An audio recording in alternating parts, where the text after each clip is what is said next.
Hello everyone, welcome to my channel. I hope everyone is having a wonderful day. Before starting the video, please go ahead and hit the subscribe button and give this video a like up. Today on The Young and the Restless, Esther helps Diane, Kyle opens up to Claire, and Nikki allays Victoria's fears. All products and services featured are independently chosen by editors. However, soaps.com may receive a commission on orders placed through its retail links, and the retailer may receive certain audible data for accounting purposes. At the ranch, Victoria and Nikki discuss how nervous Claire was for her first day. Nikki reports that she proved herself to be a Newman through and through. She couldn't be more proud of her. Victoria beams. She'd really settled in that quickly. Nikki says it's like she lives inside her head. Her drive reminds her of Victoria. Her daughter is excited for Claire and wants her to live a full life. But for so long she's been unable to act or think for herself. She worries that all of these freedoms might prove to be too overwhelming. Nikki fears she's being overprotective. Victoria's worried things are moving too quickly for Claire. She just got her back, and she's losing her again. Nikki thinks Claire is on the right path. Victoria will never stop trying to protect her. Nikki smiles that Kyle's looking out for her too. Victoria's sure Victor will try to interfere. Nikki's unconvinced. They seem right for each other, and in time, he will agree. At society, Claire debriefs Kyle on her first day at Chancellor with Nikki. He's sure she can do anything she sets her mind to. Claire muses that she was following the script the last time she was Nikki's assistant. This time, it's just her proving herself. Kyle tells her to take the advice she gave Harrison and believe in herself. Claire smiles. She's amazed that he has so much faith in her. Kyle asks why he wouldn't. After all she's been through, he's amazed by her. This is her destiny, and he's sure she'll succeed. Kyle's in awe of her. Diane walks into Crimson Lights and Esther asks if she had a rough night. She replies that it's more like a rough lifetime. Esther knows this well. I've got this. Take a seat. She brings over her favorite pick-me-up latte infused with holiday magic. Diane doubts even this can cheer her up tonight. Esther offers to listen to her vent. Diane appreciates the offer. But unless she can get people to forget her mistakes, she'll be living with her regrets for the foreseeable future. Diane goes over her doubts that Kyle and Jack trust her. They're the most important thing to her, and she needs to make them believe that. Esther says Mrs. C told her that people won't believe you if you come on too strong. She needs to stop pushing. At the Abbott manse, Tracy comes down the stairs and has a moment of sheer joy as she looks around at the Christmas decorations. Walking into the dining room, she complains that a stewing Jack has lost his holiday cheer. He thought holiday decorating would brighten his spirits, but then he found his Jackie ornament.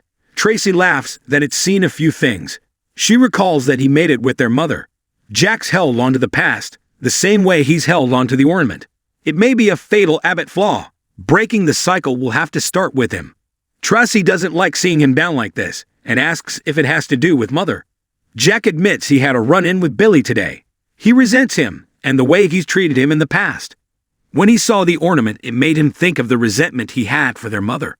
Tracy had complicated feelings about her too, and so did Ashley. Jack muses that leaving them behind scarred all of them. Tracy is also grateful for the time they spent with her at the end of her life. You were so close to her. Jack laments the wasted time, anger, and fury.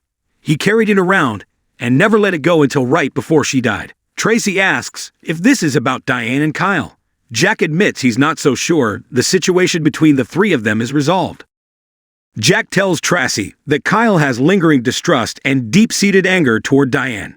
He's not sure it will ever go away. Tracy's seen love between them. Jack reminds her she left him as a little boy. He feels this whole situation is partly his fault. We lied to him. He recaps how they got him out of Victor's clutches by Diane playing a viper. It may have unearthed distrust toward his wife. Tracy feels there's something else Jack wants to fix. Jack recalls that after their mother left they built walls around themselves. He doesn't want his son to go through life with the same anger and pain. Tracy tells him there's only so much he can control. Jack says Kyle deserves valuable time with his mother and freedom from the resentment he's carrying around. At society, Kyle and Claire banter. She compliments him, and they kiss. Kyle genuinely is amazed at how she has let go of the past. How does she not harbor resentment? Claire says her therapist helped her see there's no point in hanging on to the past. Kyle said she was stolen. There must be anger.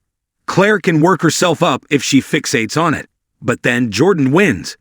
Now that Claire has her family back in her life, she doesn't want to waste a moment. Kyle muses. So, you're saying looking forward is a choice? Claire thinks he can do it too. Kyle isn't sure it's that easy. At the Abbott mansion, Tracy urges Jack to be honest with Kyle about what he's feeling and thinking. Jack tried to talk to him about the pain of abandonment, but when he expressed doubts about Diane, it upset him so much, he brushed it all away. Tracy says Diane and Kyle will have to work out their differences together. But Jack can tell Kyle he understands what he's going through. Jack muses that Kyle's anger at his mother is justified, just like theirs was. Tracy suggests he tell Kyle he's been there and is there for him to talk to. Jack knows he can't tell him his feelings are wrong. Tracy hopes he can guide him to some kind of understanding about it all. Jack asks, "What would I do without you?" At society, Claire senses something is bothering Kyle. He starts to open up about his parents, but then doesn't want to spoil their date. Claire says couples talk about the good and bad. Kyle teases her for calling them a couple. Claire says her grandmother called him her boyfriend. It's been on her mind. Kyle would like to be her boyfriend. Claire teases. This date has been very productive. She tells him to talk.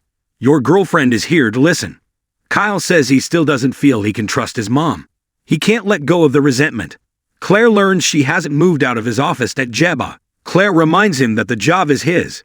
Kyle says she said awful things during the ruse. They struck a chord. Talking to her about it didn't go well.